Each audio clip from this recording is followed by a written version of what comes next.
All right, Connor O'Gara is our buddy with Saturday Down South. He joins us now on the JohnstonRVCenter.com hotline as we continue here in Vegas. What is up, Connor? How are you, my friend? Gentlemen, doing well. I feel like I should be asking you the same question. How are we doing post Rose Bowl trip? Some of us I see left early at halftime, but it seems like you guys are a bit drained after a long trip out west. Yes. Do you want to respond to leaving at halftime? I believe that might have been directed at you. You know what, Connor? Have you been to a Rose Bowl? I would just ask you that. No, I haven't. So I'm like legitimately curious because when you kind of break down some of the factors and seeing you guys just sit there in traffic, I can see why it would be a headache, and it's why as Ryan talked about, I would push back on anybody that says it has to be the national championship site moving forward. Yeah, I'm not a fan of that line of thought, and our buddy Klatt is big on it. I get that. Herb Street is big on it, and I love both those guys and love Connor. Their passion for college football. They love the sport as much as I do, and I'm fine with anybody that loves college football as much as I do.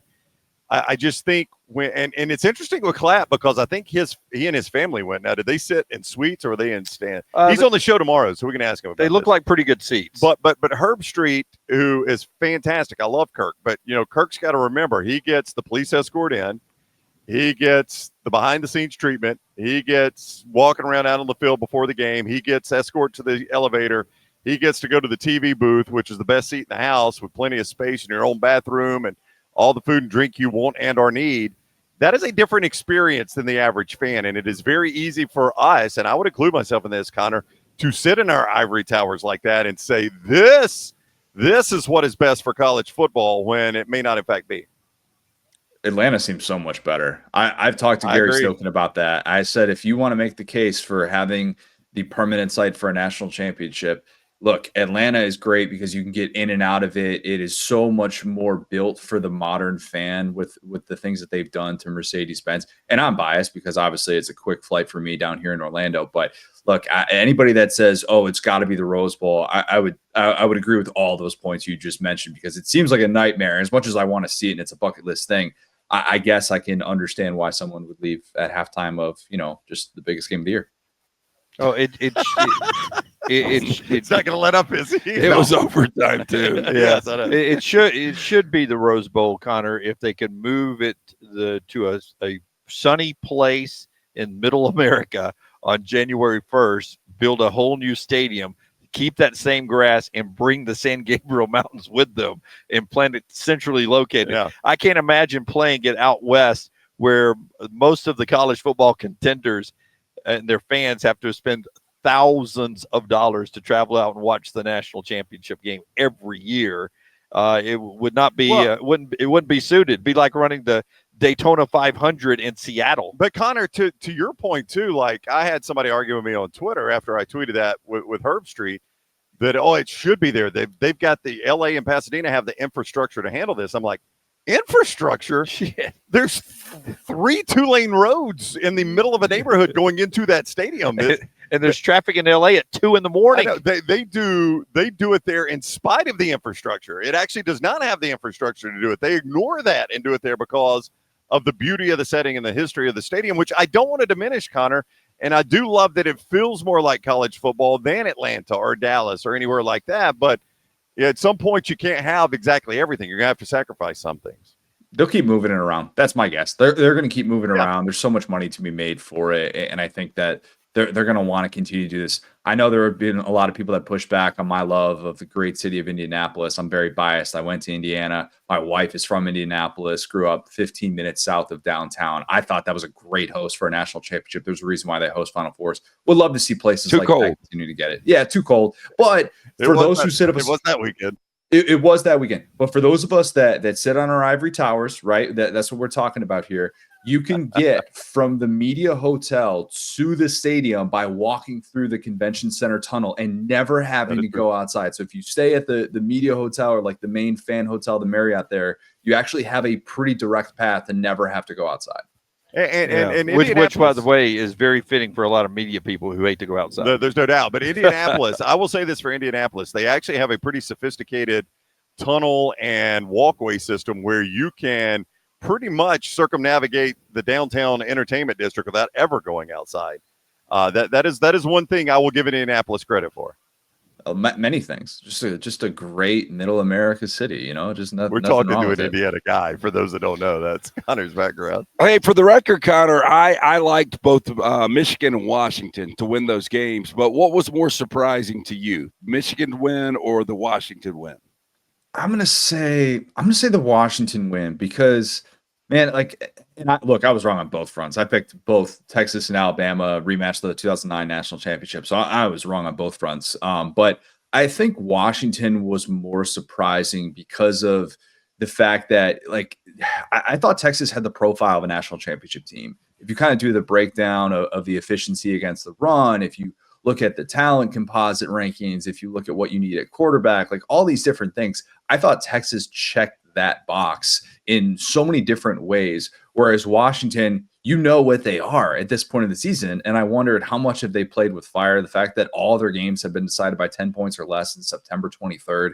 This team that I've compared to TCU last year has not looked like a team that has been necessarily caught in that moment, a 65-7. And that's going to be the question going into the national championship is, have they been playing with fire, or is this the team of destiny? But yeah, I think them winning the way that they did against Texas and seeing all those mismatches on the outside that they were able to exploit, that to me was a little bit more surprising than Michigan as a favorite winning that game. Is our friend Vern Funquist running around with his hair on fire that not only is not Alabama in the championship game, but there's no SEC team in the championship game? I haven't touched base with him other than a text here or there. I keep my distance after an Alabama loss. For those that don't know, Chris Marler, who is the biggest Alabama fan that I have ever met, even bigger than you, Dunaway. He absolutely...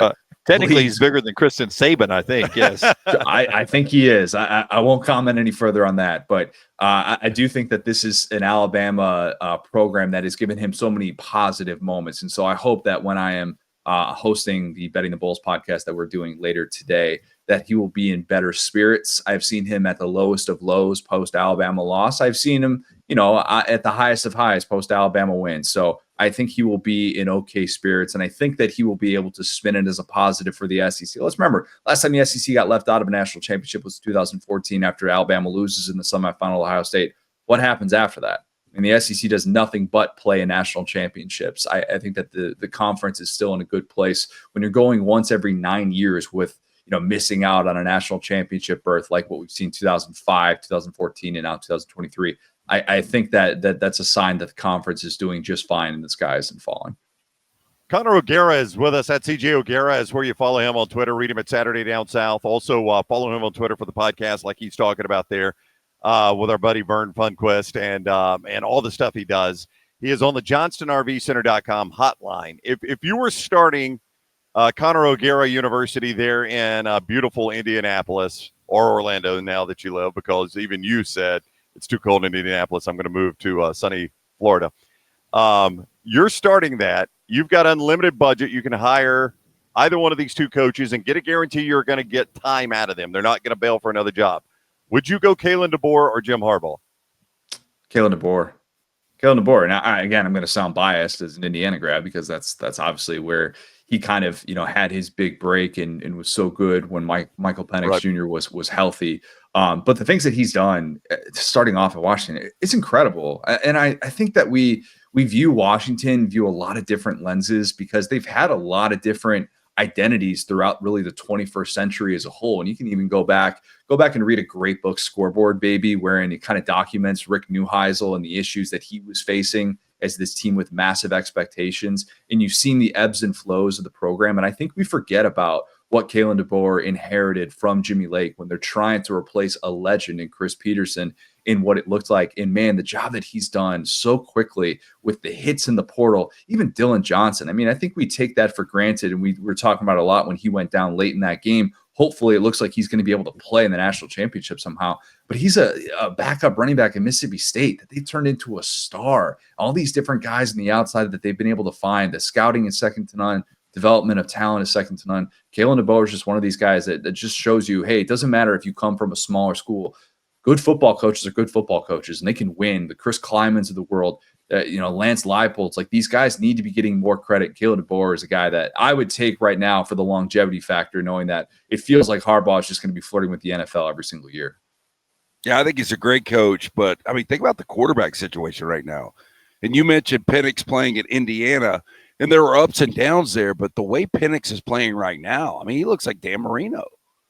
LT, it's incredible. I did not think, even as somebody who watched a lot of Penix at Indiana, that he was going to turn into even an all-conference player at Washington.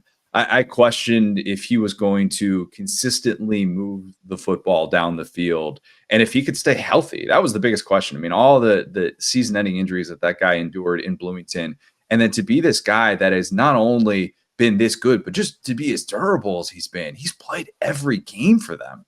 I mean, they have won 20 consecutive games. I didn't think he'd have a stretch in his career where he'd be able to play 20 consecutive games, and he's been able to put on the weight necessary to be able to play at this level, play consistently, and be a pocket passer too in an offense that has done such a great job of protecting him. But there are a lot of times where he's a sitting duck, and teams can pin their ears back and get to him, and his pocket presence is second to none. It's a phenomenal story. It's been awesome to see what he's become. I've done this for a couple of days now, so I'll ask you too. Any reporting, grumblings? Are you following? Is there any buzz to anything around Nick Saban? If you had to bet right now, you expect him back next season? I think he's back. I wrote about this before the playoffs started because I thought that there was a little bit of the chatter. Could he walk off after winning a national title? I don't know. Maybe you guys would have a better gauge at this than I would. I just think that Saban would prefer to have some sort of succession plan.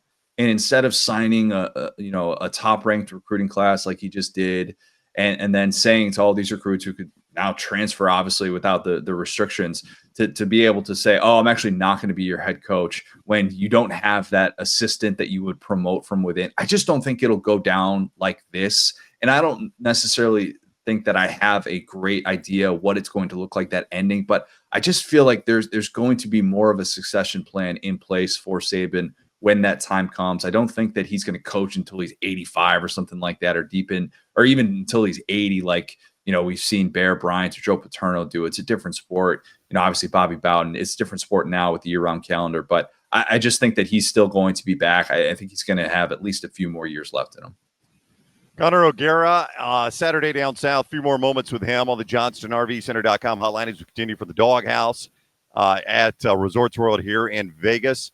And I mention that because to our right is a massive wall of odds on everything. I mean, NFL, college football, all that thing to our right here. And we were just discussing the fact that when on that board, the preseason odds to win next year's national championship comes out, in all likelihood, it's going to include a brand new SEC team and 3 SEC teams overall, Alabama, Georgia, and Texas in some sort of order, which is probably going to be difficult for a lot of people to swallow across the country. I thought you were going to ask me if I have a national championship pick already. And I was about to laugh you guys off of this interview. We'll do that next visit. Well, yeah. Just give me at least until the middle of January to come up with a national championship. Okay. Here's a crazy thought, and I've been thinking about this for the last week and a half, really since Ole Miss won that bowl game. So I guess over the weekend, and it was something that Reese Davis talked about. Like if Ole Miss beats Penn State, then preseason top 5 for Ole Miss, something that they haven't been since 1970, the great Gerald Ford administration. Look, I think that there is a world in which the SEC could have the top 4 teams in the AP poll in the preseason. I really think that's possible. If Ole Miss is ended up at number 4 or something like that, maybe Texas 3, and then some variation of Georgia and Alabama at 1, 2. I don't think that's crazy. And then you throw Mizzou in the mix. Is the SEC going to have 5 of the preseason top 7 teams? It's a lot of it's going to depend on the Harbaugh thing, JJ McCarthy. Obviously, we were waiting on a decision from Quinn Ewers. Texas is going to lose a lot of pieces, so kind of TBD on that. But if you're selling yourself on hope for the SEC moving forward, I think it kind of starts with realizing that the conference is set up for a lot of success next year, especially as we expand to the 12-team playoff. Connor, I agree. I mean, I said earlier, I think Ole Miss is going to be definitely a top 10 preseason team. So does this mean going into the season, Ole Miss fans, if they don't go to a college football playoff next year, it's a disappointing season? Yes. Absolutely. There's no doubt about it. I mean, they would have been there this year. And this is a team next year where I don't know where they're going to rank when Bill Connolly does his percentage of returning production, a great metric that is really, it's really indicative of improvement, year-to-year improvement. Mizzou was number 2 in those final rankings that he came out with in August. Kansas was the number 1 team. I think Michigan was top 5 as well. And I think Ole Miss is going to be really high in those rankings, but it's also the portal additions. I mean, they've added all SEC caliber talent in the portal with Princely Emmanuel and Juice Wells on the outside, Tyler Barron, a guy that I love, Chris Paul Jr., the linebacker from Arkansas, just dudes on dudes, Walter Nolan, former number 1 overall recruit. I mean, Lane has done such a tremendous job of being able to dip into the portal and get these guys. It is such a win now team. Now, obviously, the fact that he hasn't beat Saban, the fact that they just got smoked against Georgia. If you're saying that you think Ole Miss is going to win a national championship, I push back on that. But I do think that it is playoff or bust for Ole Miss in 2024. They are definitely going to be the sexy offseason team. Yep. Well, we're going to hear a lot of Ole Miss in this offseason, Connor, and I'm not saying it's unwarranted. Right. Helped out today by the fact that Jackson Dart officially makes it that he's coming back. Yeah, Lane had said that weeks ago. Well, you know, the sexy team coming into this season was Florida State, and they lived up to expectations. They paid it off, but Connor, that is going to be the sexy national pick is Ole Miss. Yeah, I agree. That last year, Florida State was my ultimate good vibes team of the offseason. Ole Miss is that in a landslide this year. And look, Florida State did what it set out to do. It went 13-0, and that's separate from the playoff discussion, but they did live up to that. And I saw them in that opener here in Orlando. I was like, dang, I probably should have picked them to win the ACC and go to the college football playoff. I don't think it's fair to say that Ole Miss should be, the favorite to win the SEC or anything like that. But does Ole Miss have the upside to get to an SEC championship, to make it to a college football playoff? Yes, I think those things are on the table, despite the fact that I'll continue to bring up the stat about Lane. He was 1-19 this year against Power 5 teams that won at least 9 regular season games. He got 2 wins in that area this year by beating LSU, by beating Penn State in the bowl game. So he's now 3-21 in that department. Make of that what you will. But yeah, there's going to be so much buzz for Ole Miss this offseason. All right, he is Connor O'Gara. Go follow him on Twitter at CJ O'Gara. Read him at Saturday Down South. Watch all of his videos. Like his content like you do ours. He's a good dude and does a great job with it. Connor, thank you very much for the time, man. Happy New Year, and we look forward to catching up with you a lot more this year. Gentlemen, appreciate it. Safe travels.